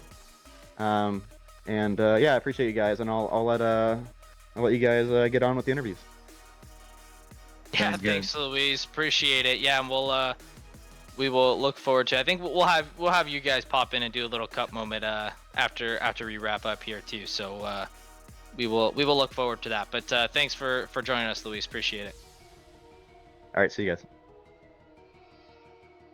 Perfect. Yeah. No, it's exciting, right? For EM, he mentioned it. They've been in this league for a long time, and now finally getting a championship is really important to them. It sounds like. Yep, absolutely. Very critical for this team. Very much well deserved to see. We will actually have an interview over for our second place finishers over here, Black Army. We will be hearing from Saikugo, so we'll get a chance to talk to him, see how the team's feeling, see what they went through. I mean, if anything, I feel like that team's going to be even more motivated than ever to, run it back, because we've seen the progress of this team go crazy this season. Yeah, especially right coming from the regular season, even finishing as a third seed. I think maybe we thought that they would even finish even higher than that, but to obviously finish top 2 in this stacked SGL playoffs is incredible. So we're gonna bring in Saikugo from Black Army. Saikugo, unfortunate result tonight, but can you kind of maybe get us in the mindset of your team and how you guys feeling as the results of the entire season as a whole? Yo, we're good, man. We're good. This is our second season in SGL. The first time, we lost. We got first rounded after being the first seed, and it wasn't pretty. We argued a lot, but our heads are high after this one. We were good. We're all good. We know that we got to step it up now. We were under the impression that we were going to play on Central servers due to them making it out of the winners bracket, and we were practicing for a couple days in the Central servers. We were feeling good. It sucks that Vex he couldn't really play to his potential. He was on over 170 ping, but that's just the game. That's how we, it happens. So now we know we gotta step up. We gotta make it out of winners. We get that West servers on our side, and we're back next season. Sorry. Yeah, absolutely. That's we're fighting for here in this regular season over here. I know it's only one thing to dwell on over here, but looking back at this squad, I know you say it's only your second season. You're arguing a lot. What sort of changed over time? I know we've talked to Izzy before about this kind of thing. Is there a sort of a team leader in there? Are you that person for them, or is there somebody within those comms themselves that's just sort of bringing these guys back from every now and then? Because I swear, no matter who's in the lineup at this point, y'all just turn around quick. Who's the catalyst behind this all?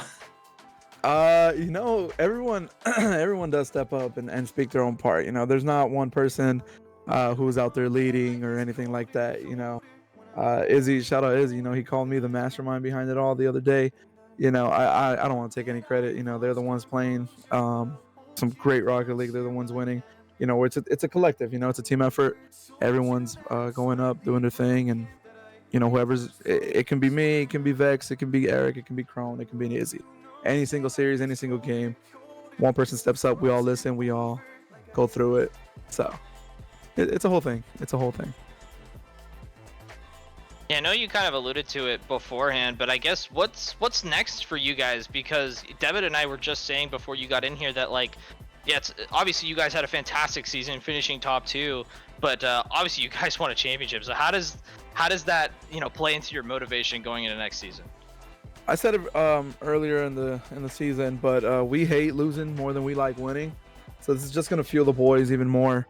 We're already in the group chat talking about what we need to do, how we can be better, and like I said, it was that server cheese.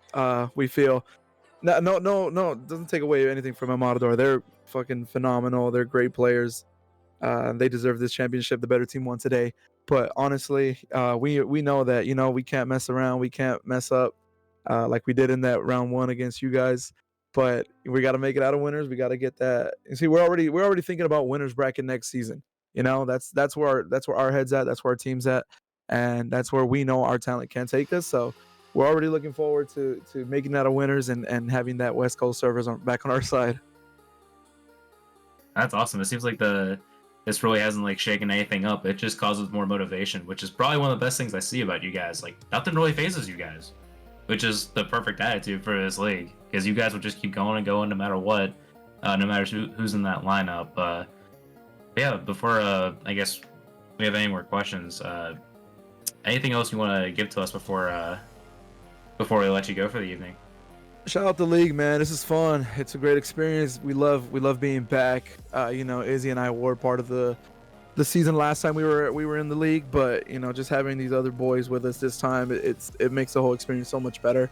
The team, we have such a great mental. Shout out them. They played phenomenal this year. I had to sit myself out for most of the season just to watch these boys flourish and shine, and they did their thing. Shout out everybody we played. Everyone's decent. So we just can't wait to go back and take over as we're saying, as we're telling ourselves, take over. And we're just getting better from here. We played our best Rocket League these last couple weeks, and we're just gonna keep progressing, keep practicing, keep getting better.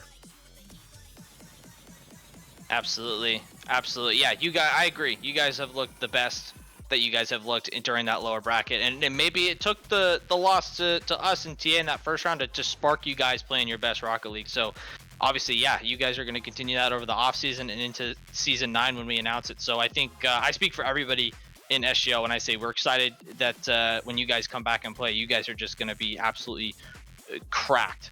So yeah, we are absolutely looking forward to that. But Saikuga, once again, unfortunate result tonight, but I think you guys can have your heads held high and had a great season 8. So once again, fantastic season, and yeah, we look forward to talking to you soon.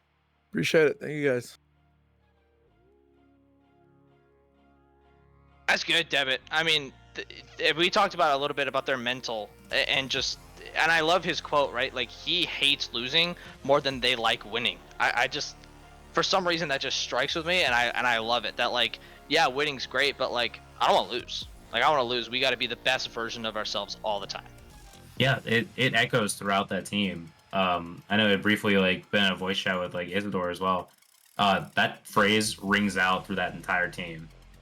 They just want to keep winning and winning because the feeling of losing is even worse than just anything they got over here. So that's like one of their biggest drivers. So I know if that's going to like keep them going through this off season. Only wondering what's going to happen in the following season over here. It's got to start like already like mentally preparing for the matchup against them so far. Because both of us are going to be looking out at a team looking for basically revenge at this point. Yeah, and obviously too, like, I mean, I can say like I love the Black Army guys. They've been so nice and so classy too. Like when we beat them in that winners round 1, they had nothing but positive things to say, and obviously tonight too, Saikugo, pure class, right, of coming on in the interview as well. But I think that just speaks to all of them as a whole. I haven't heard anything bad about any of the Black Army or even the Matador guys either. Like I think it's just they're both super classy, and obviously we got to see EM a little bit more classy with their performance tonight, taking the dub. But yeah, nothing but love for both EM and Black Army. Yeah, good to hear from Saikugo, hear from the Black Army folks. As promised, we will be looking forward to getting another El Matador voice in here for you before we start pushing on again with the stream, before we transition back briefly to the consolation side, before we close it out. We will be hearing from, I don't know if it's going to actually be a conglomerate or something like that, but I think we might be getting a Kuv guest appearance over here. So yeah, a little bit of a spoiler over there. Okay. Oh, There he there is. he is. Oh The no. SGL legend. The SGL legend. Hands on my Alright. head. I'm about Let's to. go. Let's go. Mr. Kuv, how does it feel? You can now add SGL season 8 champion to your name. How you feeling? Man, add it to my open league title too, baby. We got the cabinet filling up. They keep filling that trophy case because you guys have been, I mean, especially you've been here since the beginning. First Yeah. we started at the bottom, now we're at the top. I mean, like, that's the vibes right now. Because what, it was SGL 2 and then, like, finally merged back into one league again? Bro, like, what has the experience been, like, this entire time just to get to this point? Man, it's been great, man. Cause like you said, we were in SGL2 for a long time, and then we had so many teams where EM kind of got split up to where Caesar, Luis, and a couple other guys went up to Division 1, and I was still in Division 2. So I have been from the bottom all the way to the top, and it's been great, bro. It's something that obviously I can't do anything without my team. They're great guys, and I couldn't obviously be here without the league as a whole, whether that's the admins running it, the community that has been built with soccer culture and supporters coming together for this league, and the fans. You know, I love my fans, so it is a very amazing moment I'm soaking in right now. It's pretty great. Oh my gosh, you just keep killing me with these right now. Keep doing what you're doing because it just keeps providing the vibes here for El Matador that I don't even know how to describe you guys besides pure chaos. I just have to like let you like interview yourself at this point. Either that or Ride Dog's got anything going for me right now. No, I mean I have a few more questions just because I think Kuv's #1 fan. So Indeed. one, I guess, can I have your autograph? But two, did you what did Luis say about you coming into this series? Because I'm sure there was a grand plan, but did he share it with you at all, or? Man, I'm gonna be honest. So next up, when we meet again, you can get another photo and an autograph. I promise. W. Yeah. Perfect. But nah. So funny enough, I was out with a friend, and I didn't know if I'd actually be able to get home. I was like, in the back of my head, I was thinking, crap, like all season, all these years, and I can't play in the final. But I was more than willing to let the boys go and cook. I literally texted, we can't get the main three together, but let's get the best three. Like, let's cook and have fun. And I was gonna watch no matter what. Ended up actually getting home, literally getting home with like 30 seconds left in that game 3, I think, or game 4, one of the two, because whichever game I played before. They were like, Kuv, hurry up, let's go, let's get you in here. So I literally booted up the box and got on, and I gave it my best effort. No warm up or nothing, and it was a 1-goal game. Had that last shot at the end almost go in.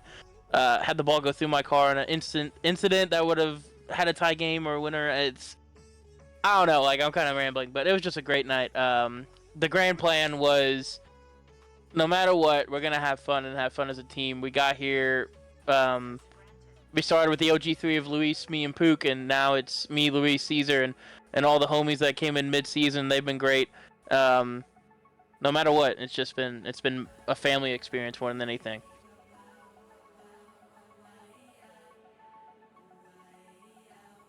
Go on, go for it. You're the #1 fan. You gotta ask. Oh yeah, I was like, no, I mean, no, Kuv, I appreciate it, and I appreciate the insight, and yeah, I hope I can get a picture next time and an autograph too, because I'm gonna need that. I guess I might need to have like a Kuv shrine in my apartment or something of just like now that he's like a champion. You know, I've got like pictures of like Messi on my wall and like that sort of thing. Like I gotta add Kuv now he's a champion. So, no, but Kuv, do you have anything else to add before we let you go, Mr. Champion? I wanna shout out the people that couldn't make it that got us here. I wanna shout out Phoenix. Never forget Phoenix. I wanna shout out Nate Jackson. the GOAT. I want to shout out Pook. I want to shout out oh man, there's so many OGs that were here with us. So many people that were come and gone too, like Sean. There's so many people I want to shout out, but I really just want to thank literally everyone that put this together, the league. I want to thank Maz, Debit, Luis, all the mods and admins, the OGs like Nestor and all the Houston guys. Thank you so much for this, and thank you so much for this opportunity. I love it. I love y'all, and yeah, just thank y'all for giving me the opportunity to play. And vamos, El Matador, vamos! Yes, Beautiful. I love Can't it. forget Clay. Can't forget Clay. The last second shout out. I love to hear it. All right, Koo, thank you for joining us in the booth. I know we got like all your teammates to go through because we're just gonna keep on rolling through. But Yes, appreciate you coming to the booth, giving your shout outs, and we'll be talking to you soon because we got some celebrations to do. Yes, sir.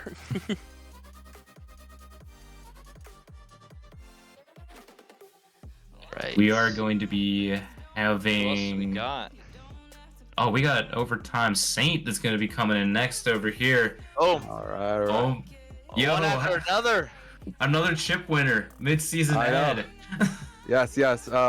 You know, a little bit of the surplus requirements, but that's fine. It's amazing to see. I'm a bit wet from all the champagne they were throwing. It's everything. Honestly, it was not bad. You know, we went to HEB, we went to the alcohol aisle. You know, we just did our thing there. But regardless, what a final of anything. Just wow, just seeing them, from the sidelines, and everything. It was just beautiful. Great memories to be had. So yes, did we win? Did we win this season? Absolutely. You will look to win again? Absolutely. Because why? Because we fight and we win. That's all really needs to be said. Yeah, absolutely. And obviously, you were one of the mid-season acquisitions for this EM squad. I want to ask you, and maybe you guys haven't talked about it, but if you have, we'd love to know like what your involvement's going to be over the next season, because we loved seeing you out there on the field, and unfortunately, we didn't get to see you tonight. But what does it mean moving forward for you? No definite plans have been talked about. I've been more focusing on like maybe next season, if possible, I can do way more commentary, if anything, because I found more fun in that. But I absolutely look forward to being, taking part of the team.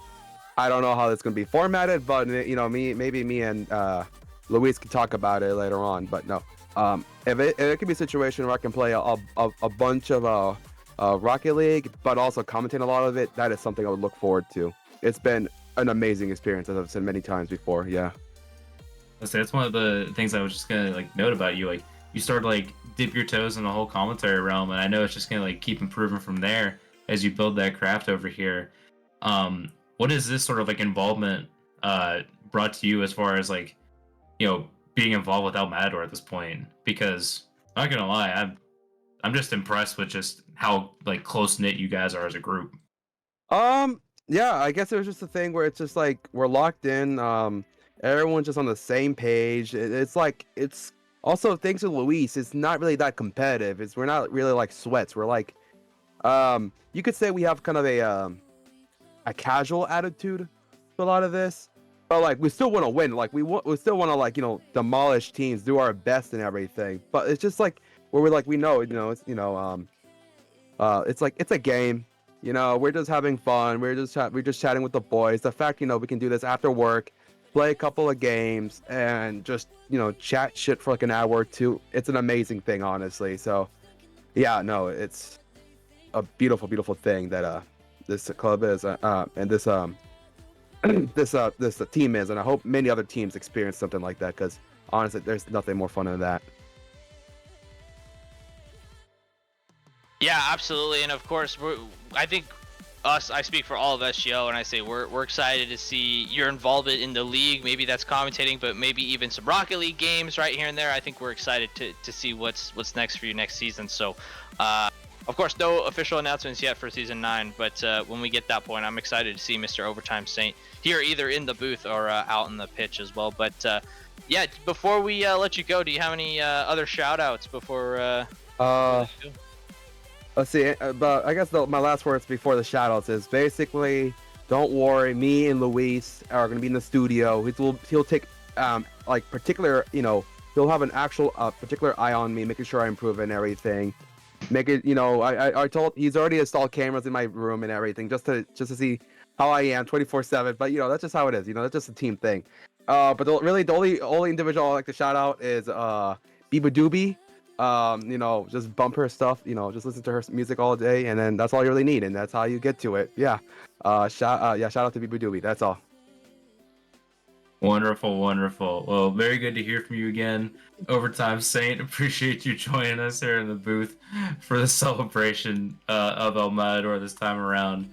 We'll be talking to you soon, brother, but enjoy the rest of your night. All right, man. y'all too. Bye. Thank you. I think we might be having loving the good vibes. Loving the good vibes. Yeah, we're just rolling through here. We've got the two remaining members of, or I guess not remaining members of who played tonight. EM, Caesar, and Kiwi. I guess one after the other or all together at the same time. How are you guys feeling? Let's go. Dude, we're stoked, man. We needed this. We finally did it. Saying you needed this, you're actually sounding like Joyo right now, just saying like, give me that shit, bro. Like, it's like long time coming. Like, adding these players on the squad, Kiwi gets to experience it, basking in first season. Kiwi, I definitely want to ask you about this. Like, what has it been like, joining mid-season, and now it's like, oh shit, I'm a champion of a league. What the hell? Yeah, it's pretty crazy. I didn't, coming in, I didn't know how good Caesar and Luis were gonna be, so it's really easy to just slide in as a third and just not really worry too much. Have a lot of trust in them. Know that they're gonna score banger goals. They're gonna make saves. I just gotta play my part as that third man. This guy's literally Zen. It's literally Zen. That's quite the comparison. But I think I saw it out in the field. I think I agree with that completely, Caesar. So that's really good. But Caesar as well. I know you're going through some school stuff right now. How did finals go? Were you stressed at all, or? We clutched up. We clutched up barely. It was rough to schedule games in between them, but yeah, we passed it. Love that. Passing finals and passing championship trophies around. So there you go. Yeah. All right, so you guys lifted the trophy. I'm gonna pass on a theoretical to you. Let's say you get handed a trophy. Who's the first person you're handed it to? Ooh. That's damn hot. I'm handing it to Kuv. Very good. Kuv first, and you know what? We can get Phoenix after. Oh my gosh. Phoenix can get it, and then maybe Luis. Then maybe Luis. He's obviously going last, right? Yeah, he's nice, cleaning it every time we pass it around. He's taking the picture. Oh, that's awesome. That's awesome to hear. Maybe Luis. Yeah, Luis is. If we have extra time, maybe he can grab it. I guess this question might be mainly for Caesar. Obviously, Kiwi coming in as a mid-season acquisition. Obviously, you guys have a ton of really, really good players now to your roster. Do you know kind of the future of EM teams in SGL? Are we getting multiple teams? Because obviously, we'd love to see Kiwi and Huey and Overtime Saint and Kuv just like more often, Yeah, that's definitely a question for the GM, Luis. But I figure so. I mean, everyone say playing time. So probably might have to split up the teams and both compete next season. Start a dynasty for one of us. For one of you. I mean, we've seen what work a tweet and a Discord message can do. So maybe we can get up to that level of craziness that we saw El Matador get to in seasons past. Definitely. And I have one more question for Mr. Kiwi. Kiwi, coming in, I know Debit kind of alluded to it before, but how are you feeling like coming in and winning a championship? Like, this has got to be super crazy for you. Yeah, man. Just been playing Rocket League for a long time. Never done the league, so this is my first experience with it all. Super happy that I got a chip, first season, and hoping we can do it again next season. You know, GG's to Black Army. They played great. All the other teams we played, super happy, super excited for next season. And with about the team thing, like I don't know about that either. That's a Luis question. Yes, I think if players are happy to, you know, this season I think it was like Lewis said, it was very. All the players were happy to rotate. I was happy to sub out, get Huey in, Ponzi in, Koo, Saint, you know, all these guys. So I think it worked very well in our favor because the opponents, you know, they gotta expect a new player to come in and have to change it up maybe. So that's kind of hard to go against sometimes. Yeah, that's real, and especially like just watching like these roster iterations happen. I think I'm more happy to just see like this EM squad just thrive on chaos instead of being like an organized 3 to 4 person team. It almost like breaks the spirit of what I've seen so far. If it isn't just like a match thread going crazy with any sort of like messages whatsoever, just talking back and forth. Like I feel like I need this from you guys in order to like keep a stable world out there, you know? Like I feel like that's needed for this El Matador squad. Hell yeah. And Alright, well, everybody needs. So the other teams, they need to make that. They need to make that tweet like Luis did. oh my More gosh, yeah. competition. For real. Speaking 'Cause of competition, if that's all it takes.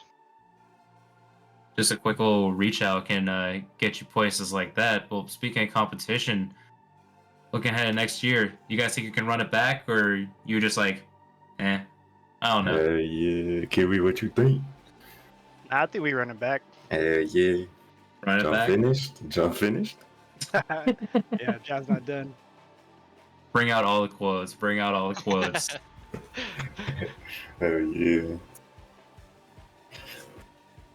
I think we're gonna leave it at that. Any other shout outs you guys gotta get before we let you guys go for the evening? Yeah. Shout out the boys, everyone that I've ever played with on the EM. We finally done it. Lift the trophy for y'all. Shout out Debit, my brother, my Mango brother. Mango Nation. Hell yeah. Screw the Eagles out. Yeah, exactly. And man, shout out the league, shout out Mavs, shout out everyone that runs this. Yeah. Same. Shout out to you guys for commentating. It was great. Maz doing his thing behind the scenes. All the other teams in the league, all the players.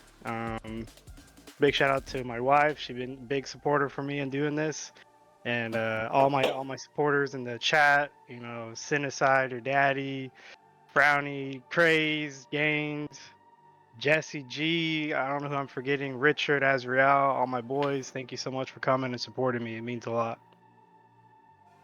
And chat is not cringe to have a wife. So yeah, No, not at all. get you a wife that cheers you on in Rocket League, and life is good. Hell yeah. That's Uh, right. well, I'll do it for you guys over here. Appreciate you guys joining the booth, joining the fun, the celebration. You guys go have a good rest of your night and go lift that trophy. Thank you, boys. Sir, appreciate it. GG's. Bye. GG's. Campeones! I love this squad so much. They're just so fun to bring all the vibes in. Yeah, Uh, I mean, well deserved too, right? I mean, I think obviously they played super well over the course of the season, but obviously in the series when it mattered most. So yeah, once again, congrats to EM. Glad everybody got their trophy pickup in a way in the form of joining us in the booth, which obviously is probably better than a trophy. So Yeah, we can already see. I'm sorry, I'm like distracted by Discord right now. I'm just looking at all the notifications in general right now. Going crazy for this EM squad right now. Yeah, I think just to put a nice little bow on everything that we've seen so far. It's just another congrats to EM. Long time coming for this squad. They used to pray for times like this. Now they finally got the chip. They got even got the chip off the shoulder. Put in the performance like this. Absolutely well deserved. And yeah, that puts a wrap on season 8, the playoffs. But yep. oh no, there's one more thing to do, guys. We still have one more thing to do in the league. It's happening. Ryan, Debit, what's happening? What's happening? I don't even know, Debit. We have our consolation tournament final between yours truly, the guy you see on the left-hand side of your screen, Mr. Debit and Steel Army, taking on Casey Cauldron, which will be super excited. Can we bring up that bracket real quick, just to kind of show you guys, like I said, how we kind of got there to the consolation final, if you will. It worked a little bit differently, Debit, if you want to go ahead and describe. This was a little bit different than the playoff bracket we just finished. Yeah, so how this consolation tournament ended up happening is we looked at sort of the squads and we're like, all right, how can we provide a little competition? Because, well, this was still a lot of time without playing Rocket League, so you could still play a little bit of organized way of doing this. So we put a little round robin together, little season format, and it was quite easy to, just fill in the matches from there. All we had to do is basically just get the teams to, play the matches. We'll basically just play another season within here. So same rules apply. 3 points, you get each game win, you get that series win, you get the extra point over there, you get 4 points. And as you see here, I know we talked about it a lot in the last broadcast with the whole consolation rounds finishing up, but you're looking over here, it pretty much worked out as expected, except for that Emerald City Defiance, that breakout performance from them, showing off what they can do to go against their initial seed. They move up into 4th place of that, but as a result of these as of this little tournament we got over here, I think probably the expected result. I want to see potentially more impactful Steel Army Emerald City Blue series, because I feel like that really could have been like a Game 5 thriller. We didn't end up seeing it this time, but the expected outcome did happen based on initial seeding. Casey Cauldron and Steel Army take care of business in their series. Steel Army's only coming to Casey in a 3-1 loss to them. But those two teams will face off in a grand final, basically for the crown of you deserve 6th place more. Or 7th place more, in a way. I guess, Debit, since you're in it, do you have any maybe insights on scheduling or kind of your thoughts on the match maybe coming up here? So, thoughts on the match at least. I don't think we've ever beat the squad ever, no matter what lineup has gone out there. It's not for a lack of trying. Like, we've gotten the game wins, but it's going to take just an overwhelming amount of just unbridled confidence just to, push through whatever is coming our way at that point.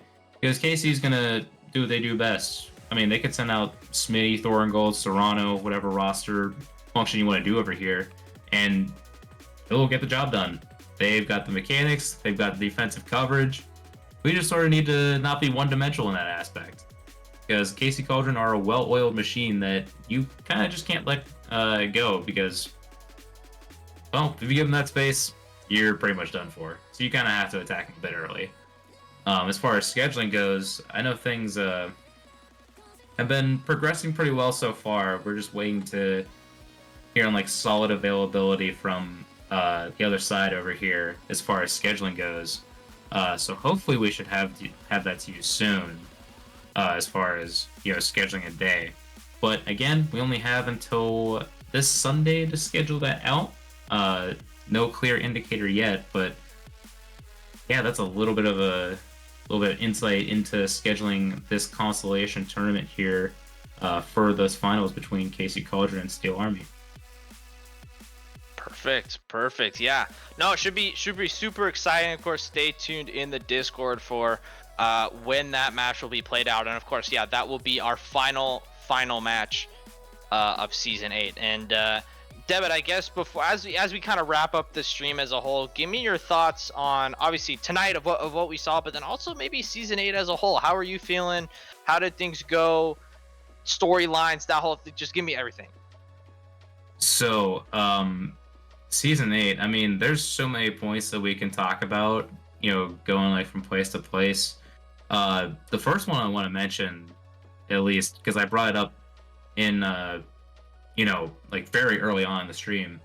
Guys, we didn't have a single forfeit this season. We somehow scheduled every game possible, and we got it done. So shout outs to all you guys actually scheduling everything, getting it done. Thank you for doing that all, because this league looks so much better whenever you actually play the games out. instead of going down to, looking at like, who's the most available?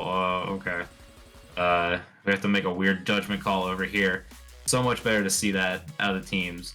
We'd rather see them fight for these spots. Another thing, talking point, KC Cauldron didn't make the main playoffs. We mentioned that too. Like, that's kind of insane how much this league has come to this point for having these 11 squads in here, and we're not seeing KC into the main playoffs. I think that was one of the biggest highlights we've seen, not to bring them down, but just to show that a lot of these teams have just been keeping the improvement level going up and up, and as well as the parity as well. That was sort of like the next little leading point over here. These teams are becoming a lot more even together because we're seeing Defiance pull out these game wins, looking way more competitive. Los Verdes was actually one of the top teams up until probably week 4 or something like that. So we just had to wait and see how the season shook up. But these wins were coming for so many different teams. There was no consistent they beat these teams, and then the pyramid goes down and down and down until we get to the lowest spot. There were mixed results all around. Those were at least the biggest things I've noticed over here. Feel free to add on and keep going any further than what I've taken so far, because I think season 8 is just not that it hasn't been an absolutely insane success, but it just feels so solid. Yeah, well, I mean, as a kind of more of a newcomer to the league, I think just maybe from an administrative standpoint, right? It was a really good season, right? Everything, obviously, the no forfeiture thing is huge, but obviously from an admin side too, but also just from a playing side, it's you don't want to win by a forfeit, right? That's kind of lame, and you want to play the people in front of you to see if you have a better Rocket League team than them, right? So obviously, yeah, that's huge. A ton of different storylines this season. I think the top 6 played out, a little weird. I think you're right. The KC switch up with Timbers Army was just a little funky, right? And I think Luis actually just said it in chat that, KC, would have been a championship caliber team in the playoffs if they would have made a 6 seed. But that match against Timbers Army, obviously going to 5 and late into game 5, not quite overtime, but late into that game 5 for Timbers Army to kind of squeak in. And then I think I'm just going to keep toot my own horn here and saying Timbers Army and even El Matador too, being the 5th and 6th seeds going in, just going crazy in that upper bracket and totally switching everything up, right? We had the series of the year in Timbers Army, Black Army, game 7 overtime, right? All the way up to this point, I think it's just been super awesome and super fun. So as season 8 has been a blast, right? And of course, we have our season 8 playoff champion in El Matador. Again, congratulations to them from tonight's win. But we're not done yet, Debit. Of course, we just talked about it. We've got your match coming up, Steel Army versus KC for the Constellation Tournament Championship, and I'm super excited for that. So when that gets scheduled, I'm going to be hopefully available to be able to commentate that match, because I want to get on that. I think it'll be super exciting to see where both of those teams play out.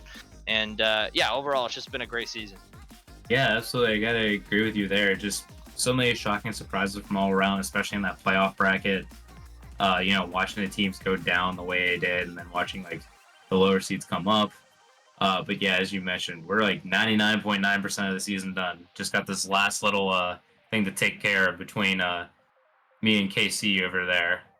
But yeah, that'll be the last point. We'll keep in touch as far as that goes. When you'll see a stream up, because we definitely want to get that going.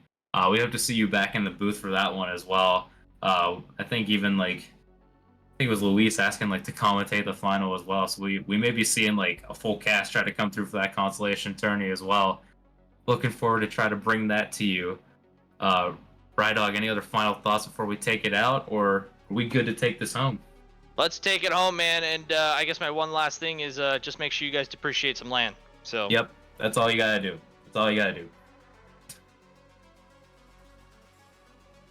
That'll be all from us. Have a good night, guys. Depreciate land. Congrats to El Matador on Season 8 championships. And we'll see you very soon for one last piece of Season 8.